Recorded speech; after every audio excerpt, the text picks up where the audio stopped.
Sunday, June 28th. We're outside the Circle in the Square Theater. It's 11:08 and the Norman Conquest Marathon starts at 11:30. We're going to be seeing all three shows today, and I'll be reporting as the day goes on. We're very excited about it, and happy Gay Pride Day. Hi. Well, we've just seen the first act of the Norman Conquest called Table Manners, and we just loved it. I swear for the first 40 minutes all we did was laugh. Alan Ayckbourn is such a great writer. He writes comedy and personal tragedy and human confusion in his 6 characters. As you know, the Norman Conquest is going to be 3 plays, one taking place in a different section of a home, and this one was in the dining room. Hysterically funny, the cast was brilliant, and I can't wait to see the next 2 acts. We took a little lunch break and went to room service, a Thai restaurant on 9th Avenue, and had some light appetizers, and I think that'll get us through the next act, which starts at 3:30.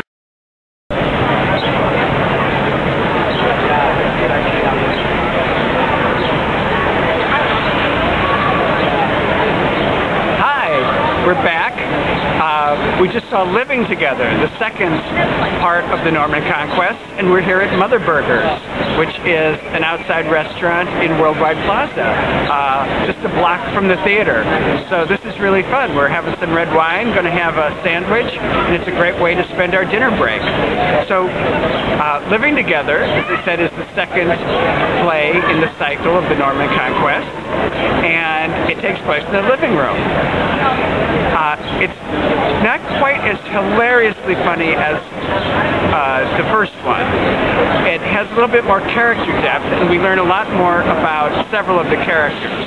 So I think it's, by the time we see all 3, I think we're going to get a really in-depth comedy, drama, human play by Alan Ayckbourn. It's been just marvelous so far. I do want to mention the cast because they're just wonderful. It's Amelia Bullmore, Jessica Hines, Stephen Mangan as Norman, Ben Miles, Paul Ritter, and Amanda Root as Sarah. My favorites are Amanda Root and Stephen Mangan, although everyone's wonderful. As I said, this one's actually a little bit more dramatic, and you get a few more levels of the characters. A couple characters come off, you get a little bit meaner and nastier sides in this play. They're really developing their character depth. So we're going to have dinner, and then we're going to go off and see the third part at 8 o'clock. So if you have a chance to see the Norman Conquest, it's only running until the beginning of August, I believe. I think you should grab a chance, and the marathon is a great way to see it. Okay, it's Sunday night. It's about 11:10. We finished seeing the Norman Conquests. The last play was Round and Round the Garden. And actually, I've heard that some people didn't care for Round and Round the Garden. And we had a really good time. Just was looking at my program while I was talking, just to check. I actually thought it was quite funny. People do ask which one you should see if you only want to see one, and I'd be kind of hard-pressed. I guess Table Manners, the first one, seemed to be the funniest, but really you don't get a whole picture of everyone and all the relationships and how everyone winds up unless you see all 3.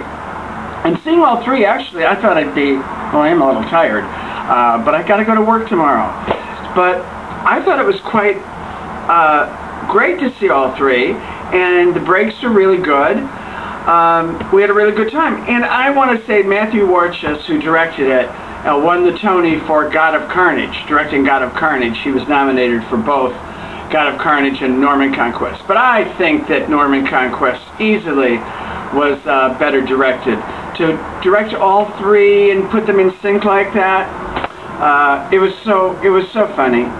Anyway, we really enjoyed the revival of Norman Conquest, and I don't think maybe in my lifetime it'll ever come back to New York. So I'm glad I saw it. All right. 4th of July is next week. We're going out of town, so I won't be blogging, or maybe I'll do a beach blog, just showing you what's going on around the 4th of July. Other than that, I'll see you in a while.